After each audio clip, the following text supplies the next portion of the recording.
Hello magical manifester. ये जो video है ये मेरी एक क्लाइंट का है और ये सक्सेस स्टोरी मैं वापस से अपलोड कर रही हूँ क्योंकि मेरी मिस्टेक थी। मैंने जो डेट था वो गलत पढ़ दिया था। उन्होंने 30 अप्रैल लिखा था, मैंने 31 अप्रैल पढ़ दिया था। तो आप लोग एंजॉय करो अभी सक्सेस स्टोरी को। सिस्टर्स, आई होप कि आप लोग बहुत अच्छे होंगे और अपनी लाइफ में बहुत अच्छा कर रहे होंगे।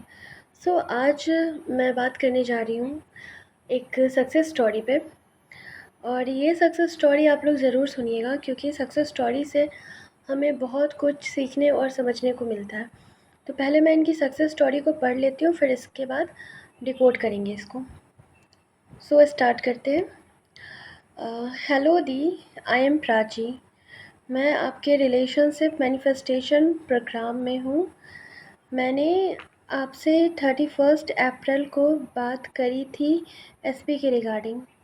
मेरी प्रॉब्लम थी कि मेरी स्किन डस्की है।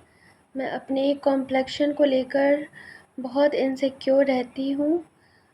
मेरे एसपी भी कोई फेयर नहीं है, लेकिन मुझे फ़ील होता रहता था कि वो मुझे वैल्यू नहीं करेंगे क्योंकि कॉलेज में और भी बहुत ब्यूटीफुल लड़कियाँ थी।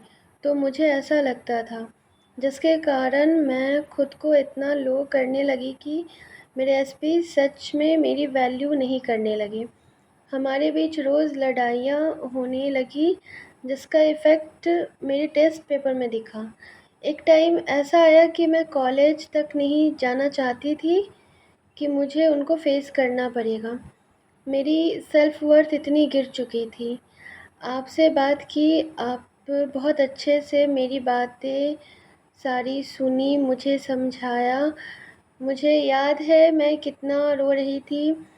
फिर आपने जो सेल्फ कॉन्सेप्ट के लिए टास्क दिए और पर्सनलाइज्ड रूटीन मुझे दिया, वो पूरे दिल से फॉलो करने लगी। कुछ दिनों तक मुझे कुछ समझ नहीं आ रहा था कि क्या हो रहा है क्या नहीं, क्योंकि मेरी नेगेटिविटी बहुत हाई थी। लेकिन मैंने करना नहीं छोड़ा। आपकी बात मुझे याद थी जो आपने मुझसे कहा था। दी, आपको बहुत बहुत थैंक यू, क्योंकि मैंने आपसे दोबारा सेशन लिया था 24 जुलाई को। मुझे खुद पे और अपने इन्वायरमेंट में चेंज दिखने लगा था, तो मैंने एसपी के लिए सोचा। आपने मुझे उस टाइम पे एसपी से रिलेटेड जो निगेटिविटी है वो बैठाकर रिलीज़ करवाया। कौन करता है इतना, लोग तो बस टास्क दे देते हैं करने के लिए, लेकिन आपने मुझे खुद से सब लिखवाया, रिलीज़ करवाया। इसके लिए बहुत बहुत थैंक यू दी। और आपका एसपी मैनिफेस्टेशन प्रोग्राम ज्वाइन करने के बाद तो मैजिक ही होने लगा दी। वो खुद मैसेज करके बोला कि अब वो नहीं रह पा रहा है, सॉरी पे सॉरी बोला जा रहा है, और तो और उसने मुझे चॉकलेट भी भिजवाया है। दी, सब अच्छा हो रहा है, thank you thank you. Okay, तो ये जो स्टोरी है ये मैं पोस्ट में लगा, कम्युनिटी में भी पोस्ट कर दूँगी और मैंने यहाँ वीडियो में भी लगा दिया है, आप वहाँ से पढ़ सकते हैं। तो आइए इसको डिकोड करते हैं। देखो क्या होता है ना कि हमारा इन्वायरमेंट जो है ना, हमारा समाज, वो शुरू से ना हमें कुछ इस तरह से समझाया है कि जिनकी कॉम्प्लेक्शन फेयर होती है, जो गोरे लोग होते हैं, उनकी वैल्यू ज़्यादा है। और ये चीज़ हमारे दिमाग में कुछ इस तरह से बैठ गई है कि जो लोग का जो कॉम्प्लेक्शन थोड़ा डाउन होता है, जो डस्की होते हैं, वो खुद को बहुत ही लो समझने लगते हैं।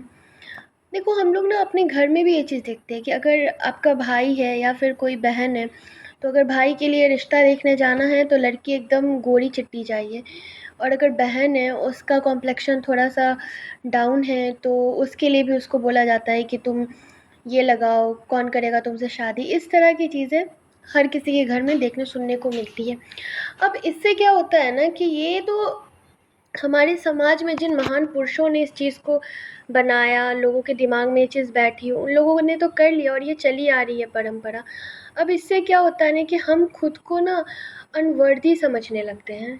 बल्कि बिल्कुल भी ऐसा नहीं है। आप देखोगे कि जो जिनकी स्किन डस्की होती है, जो वो वाले लोग जो जिनकी जो कलर होती है वो थोड़ा डाउन होता है, उनके फेस का चार्मिंग ही अलग लेवल का होता है। उतना तो जिनका कॉम्प्लेक्शन फेयर है उनका होता भी नहीं है, लेकिन उनके फेस पे जो चार्मिंग होता है वो बहुत खूबसूरत होता है।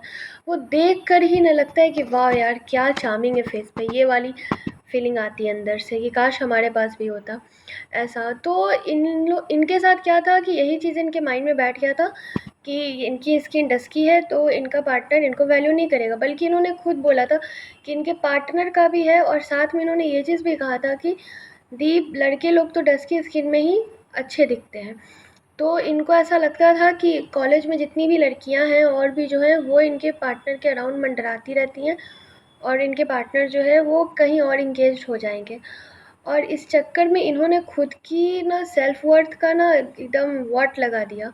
इन्होंने मतलब पूरी तरह से खुद को ना एकदम झुका दिया। एक होता है ना कि प्यार और जंग में सब जायज़ है, तो इन्होंने खुद को हर कुछ वो किया जो ये पार्टनर के लिए कर कर सकती थी।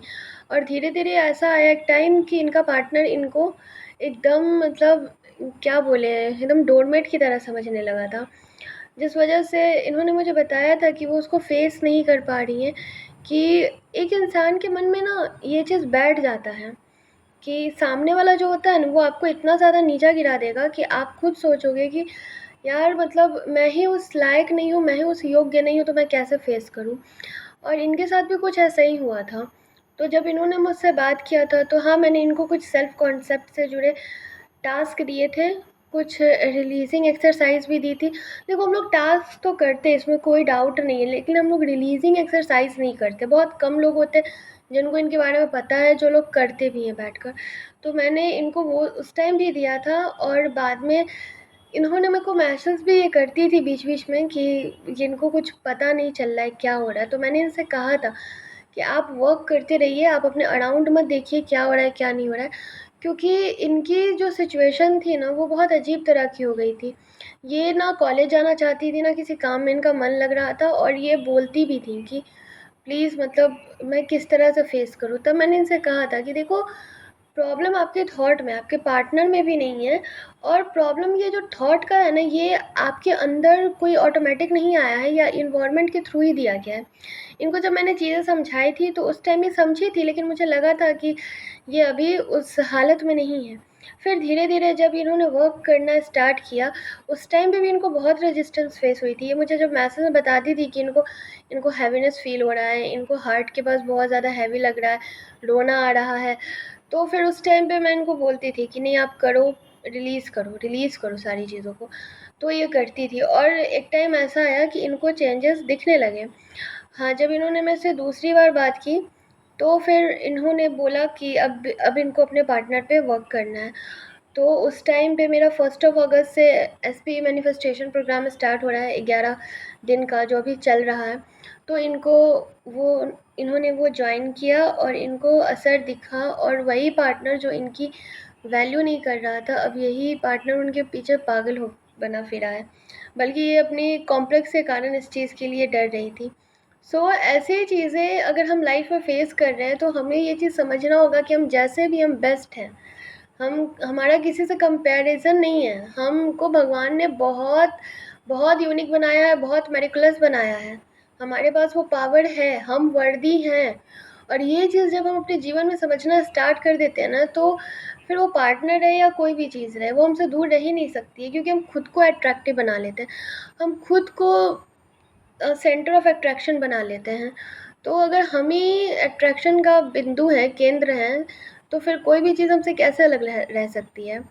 सो आई होप कि आप लोग इस सक्सेस स्टोरी से बहुत कुछ अच्छा सीखे हो। अगर अपने लाइफ में कुछ ऐसा फेस कर रहे हो तो डेफिनेटली खुद को वर्दी बनाओ, और कोई फ़र्क नहीं पड़ता कि आपकी कॉम्प्लेक्शन कैसी है, आपकी हाइट कैसी है, आपका वेट कैसा है।